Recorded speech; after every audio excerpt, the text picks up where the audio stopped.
আসসালামু আলাইকুম রহমতুল্লাহি ওয়া আমি আশরাফ মাশাআল্লাহ ভাইয়া পেজ থেকে বলছি। আজকে আসলাম জমিতে কিছু শাক তোলার জন্য। ঠিক আছে? তো দেখেন মানে পরিবেশটা খুব সুন্দর না? মানে ঠান্ডা, ঠান্ডা হাওয়া আছে, চারপাশ একদম সবুজ হয়ে আছে। ঠিক আছে? এরই মধ্যে আমি শাকও তুলছি অনেকগুলা। মানে শাক খাওয়ার জন্য আসছিলাম। তো শাক খাওয়ার জন্য আসছি। এখানে দেখতে পাচ্ছি যে কিছু একটা গন্ধ, গন্ধ লাগতেছে। ঠিক আছে? আরে ভাই মানে অনকে কিছু কইলেই কব যে মানে মাশাআল্লাহ ভাইয়ার মুখ খারাপ। ঠিক আছে নি?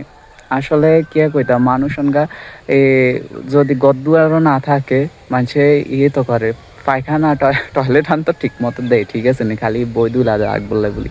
ঠিক আছে? অনগা মানে নাইছি শাক তুলের কি গন্ধ বাইরে ভাই শাকও তুলছি।